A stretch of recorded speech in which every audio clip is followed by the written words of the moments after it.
Hello நண்பர்களே, எப்படி இருக்கீங்க? நல்லா இருப்பீங்க நம்புறேன். அண்ட் இந்த வீடியோ வந்து பார்த்தீங்கன்னா நம்ம கண்ணு முன்னாடி நிற்கிறாங்க பார்த்தீங்களா, CT110X. ஸோ இந்த பைக்கோடைய complete specifications review and tested review ரெண்டையுமே வந்து பார்க்கலாம். ஃபர்ஸ்ட் ஆஃப் ஆல் நம்ம இப்போ வந்து இந்த வீடியோவில் ஸ்பெசிஃபிகேஷன்ஸை பற்றி டிஸ்கஸ் பண்ணிடுவோம்.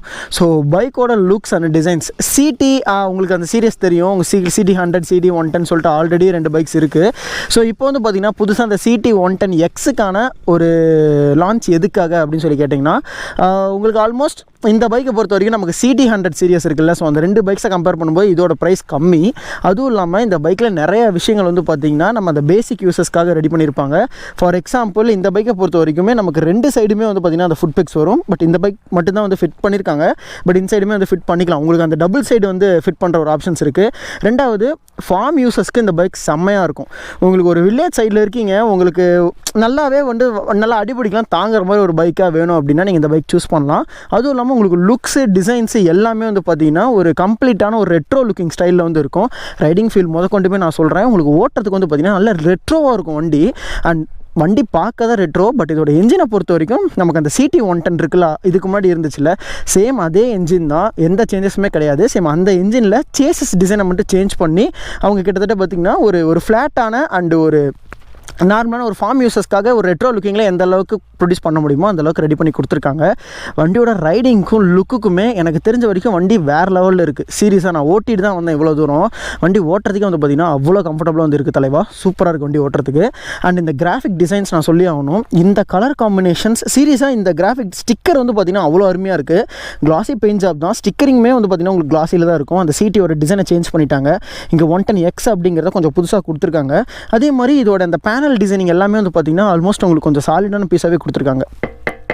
டேங்கை பொறுத்த வரைக்கும் நமக்கு மெட்டல் டேங்க் அண்ட் இந்த ஃபைபர் பீசஸ் எல்லாமே நமக்கு வந்து பார்த்திங்கனாலும் உங்களுக்கு ஒரு தகர மெட்டீரியல்.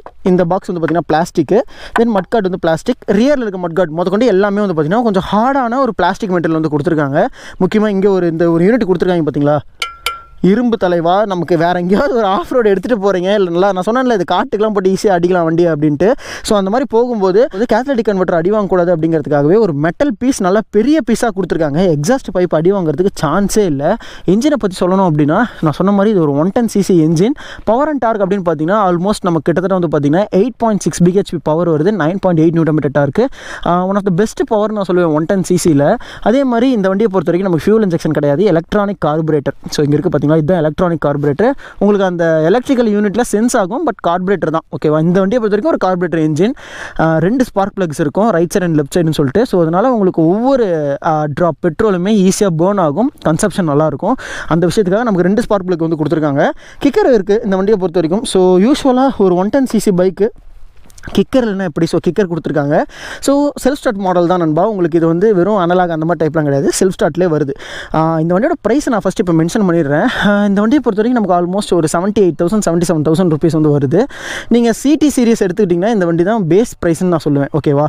இதை விட வந்து பார்த்திங்கன்னா நமக்கு வந்து கிக்கர்லெஸ் வேரியன்ட் இருக்குது. அதாவது ஸோ இதை வந்து பார்த்திங்கன்னா நமக்கு வந்து வெறும் கிக்கருக்கு வேரியன்ட் மட்டும் இருக்குது. நான் உங்களுக்கு செல்ஃப் வேரியண்ட்லேயே இதான் வந்து பார்த்திங்கன்னா பேஸ் வேரியன்ட். ஓகேவா? அந்த மாதிரி வச்சுக்கோங்க. அண்ட் அந்த லுக்ஸ் சீட்ஸ் எல்லாமே வந்து பார்த்திங்கன்னா நமக்கு நல்லா பெரிய சீட்டாகவே கொடுத்துருக்காங்க.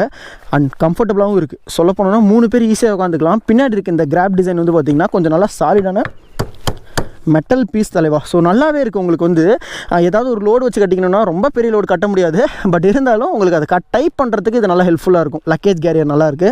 அதே மாதிரி லைட்ஸோட செட்டப் வந்து பார்த்திங்கன்னா பெரிய டூம், குட்டி டூம் கிடையாது, நல்ல பெரிய ஒரு டூம் வந்து கொடுத்துருப்பாங்க. இது எதுக்காக அப்படின்னா நைட் டைமில் உங்களுக்கு வந்து நல்ல ஏரியா வந்து கவர் ஆகணும் அப்படிங்கிறதுக்காகவே ஒரு பெரிய டூம் செட்டப்பு. அதுக்கு முன்னாடி வந்து பார்த்திங்கன்னா லைட்டாக அந்த ஒரு ப்ரொடெக்ஷன் யூனிட் மாதிரி கொடுத்துருக்காங்க. மேலே நீங்கள் பார்த்திங்கன்னா அந்த LED DRLs வந்து எரிஞ்சிட்ருக்கு. ஸோ ஆல்மோஸ்ட் உங்களுக்கு CT100 சீரிஸில் நீங்கள் பார்த்துருப்பீங்க இந்த மாதிரி லைட் இருக்கும். அதே டச் வந்து பார்த்திங்கன்னா CT110Xலையும் கொடுத்துருக்காங்க.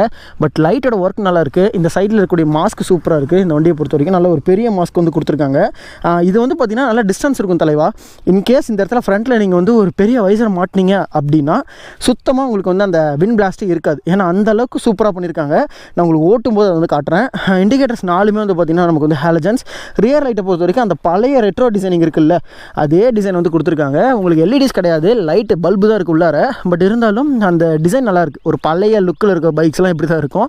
அந்த டிசைன் வந்து இப்போ 2022லேயும் வருது அப்படிங்கிறப்ப நல்லா இருக்குது. இது வந்து பார்க்குறதுக்கு பிளாட்டினாவோட இண்டிகேட்டர்ஸ் தான் வந்து கொடுத்துருக்காங்க.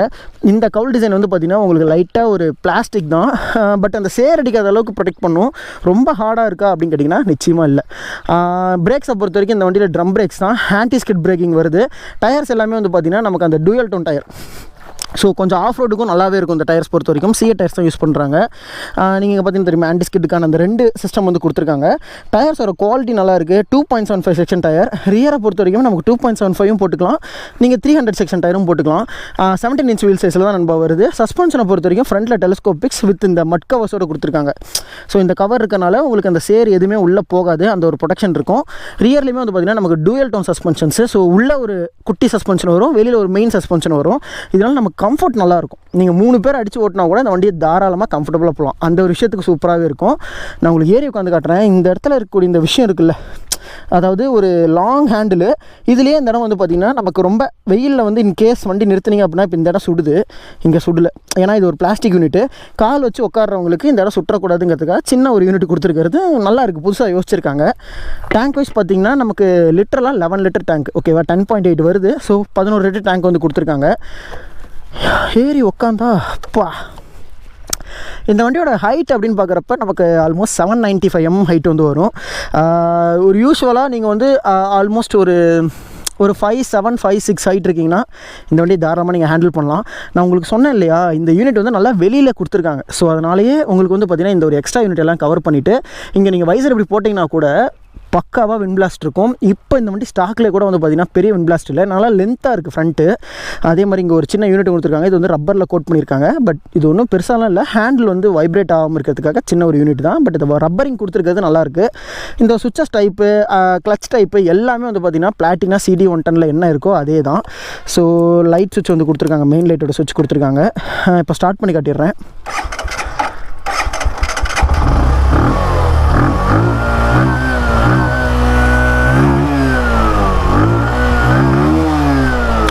உங்களுக்கு தெரியுதா, லைட்டாக ஒரு பீட் வந்து இருக்கும். ஏன்னா நான் சொன்ன மாதிரி இது எக்ஸ் அப்படிங்கிற சீரிஸில் வரதுனால கொஞ்சம் ஆஃப் ரோட் வண்டி மாதிரி ரெடி பண்ணியிருக்காங்க. ஸோ அதனால் கொஞ்சம் லைட்டாக அந்த ஒரு பீட் வந்து இருக்கும். லெஃப்ட் சைட் சுவிட்சஸ் சொல்கிறதுக்கு எதுவுமே இல்லை.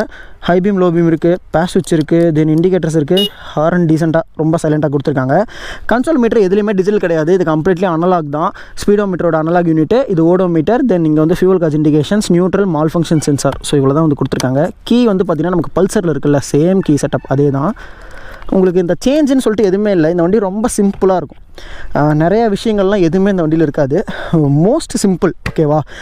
உங்களுக்கு என்ன ஒரே மைண்டு, நான் வந்து நல்லா வண்டியை போட்டு அடிக்க போகிறேன், எனக்கு நல்ல மைலேஜ் வேணும், ஒரு 75 மைலேஜ் வேணும் அப்படின்னா ப்ரைஸ் வந்து நீங்கள் சொன்ன மாதிரி ஒரு 78,000 எனக்கு போதும்பா, அவ்வளோதான்ப்பா என் பட்ஜெட்டு. எனக்கு செல்ஃப் ஸ்டார்ட் வேணும், வண்டி லுக்காகவும் இருக்கணும், வண்டி நல்லா ரெட்ரோ லுக்கிங்லேயும் இருக்கணும், அதே மாதிரி எனக்கு ஓட்டுற ஃபீலும் நல்லா இருக்கணும், வண்டி ஹைட்டாக இருக்கணும், கொஞ்சம் நல்லா பெல்காகவே இருக்கும் அப்படின்னு நினச்சிங்கன்னா நீங்கள் CD110 சூஸ் பண்ணலாம். இந்த வண்டியை பொறுத்தவரைக்கும் கொஞ்சம் பல்கான வண்டி தான், ரொம்ப ஒல்லிலாம் கிடையாது. இதை கம்பேர் பண்ணும்போது இந்த வண்டியோட HF Dual-X பக்கத்தில் நிறுத்தினீங்கன்னா இந்த வண்டி தான் பெருசாக இருக்கும். ஏன்னா சீட் ஹைட்டுமே வந்து பார்த்திங்கன்னா நான் 5'11" எனக்கு வந்து கரெக்டாக இருக்குது. அப்போ பார்த்துக்கோங்க, சீட் ஹைட்டுனா ஆல்மோஸ்ட் அந்த 800 mm தொட்டுட்டாங்க இந்த வண்டியில். ஸோ அதனால் கொஞ்சம் டாலான பைக்குன்னே சொல்லலாம். ஏன்னா கீழே வந்து பார்த்திங்கன்னா கிரவுண்ட் கிளியரன்ஸ் ஜாஸ்தி இந்த வண்டி. சொன்ன மாதிரி கொஞ்சம் அடிபடிலாம் விட்டு அடிக்கலாம் அந்த வண்டியை. ஒரு கல்லான இடம், மேடான இடம், எந்த ஒரு ஆஃப் ரோட் கண்டிஷன்ஸ்லையும் இந்த வண்டியை தாராளமாக போட்டு யூஸ் பண்ணலாம். அதுக்கேற்ற மாதிரி கீழே கிரவுண்ட் கிளியரன்ஸ் இன்க்ரீஸ் பண்ணதுனால பைக் கொஞ்சம் பெரிய பைக்காக இருக்கும். நீங்கள் இந்த இடத்துல நான் உட்காந்து காட்டுறேன் பாருங்கள், கீழே இருக்கக்கூடிய கிரவுண்ட் கிளியரன்ஸ் ஆல்மோஸ்ட் எனக்கு தெரிஞ்சு 170 கிரவுண்ட் கிளியரன்ஸ் வரும் இந்த வண்டி. அண்ட் டயர்ஸ் எல்லாமே வந்து பார்த்திங்கன்னா நல்லா மேலே கொடுத்துருக்காங்க. எக்ஸாஸ்ட்டுமே கூட நல்லா மேலே தூக்கி வச்சுருக்காங்க. ஸோ கண்டிப்பாக கொஞ்சம் தண்ணியாக இருக்கிற இடத்துல, அதே மாதிரி வந்து பார்த்திங்கன்னா கொஞ்சம் கல் முரடான இடத்துல கூட இந்த வண்டி பர்ஃபார்ம் பண்ணும். ஏன்னா அந்த அளவுக்கு வண்டியோட அவுட்லுக் ஸ்பெசிஃபிகேஷன்ஸில் பெட்டராக இருக்குது. பட் வண்டியோட பவர் என்ஜின்னு பார்க்கும்போது அவ்வளோ கேப்பபிலிட்டி கிடையாது. ஸோ இருந்தாலும் டீசெண்டாக கொடுத்துருக்கிறது நல்லாயிருக்கு, ஓகேவா. ஸோ ஓவராலாக இந்த வண்டியை பற்றி நான் சொல்ல நினச்ச விஷயங்கள் இவ்வளோ தான். அந்த ஒரு மட் கவர் இருக்குல்ல, இதை கூட வந்து பார்த்திங்கன்னா நல்லா தூக்கி வச்சுருப்பாங்க, இங்கே நீங்கள் பார்த்தீங்கன்னா தெரியும். ஸோ இந்த வண்டியை பொறுத்த வரைக்கும் ஒரு ஆஃப் ரோடிங் டைப்பில் தான் ரெடி பண்ணியிருக்காங்க. ஸோ ஆஃப் ரோடிங்கும் கண்டிப்பாக இந்த பைக் பர்ஃபார்ம் பண்ணும், ஓகேவா. ஸோ நல்ல லென்த்தான ஒரு பைக்கு. பார்ப்போம் டெஸ்ட் ரைடில் எந்த அளவுக்கு பர்ஃபார்ம் பண்ணுதுன்னு. இந்த வீடியோ உங்களுக்கு பிடிச்சிருக்கும் நம்பர் நண்பா. அதே மாதிரி இந்த பைக்கோடைய ஒரு கம்ப்ளீட் டெஸ்ட் ரைட் இதை தொடர்ந்து வரும். ஸோ நம்ம சேனலுக்கு சப்ஸ்கிரைப் பண்ணிக்கோங்க. ஃப்ரெண்ட்ஸ்க்கு இந்த வீடியோ பிடிச்சிருந்தா ஷேர் பண்ணுங்கள். யூஸ்வலாக ஒரு நல்ல மைலேஜ் பைக் வேணும், ரேட் கம்மியாக இருக்கணும் அப்படின்னு நினச்சிங்கன்னா இந்த வீடியோ உங்களுக்கு ஷேர் பண்ணி விடுங்க, ஓகேவா. ஸோ நம்ம இந்த CT110X இந்த பைக்கோட டெஸ்ட் ரைட் நான் வந்து மீட் பண்ணுறேன். தேங்க்ஸ் ஃபார் வாட்சிங் மை வீடியோ நண்பா. Take care and bye.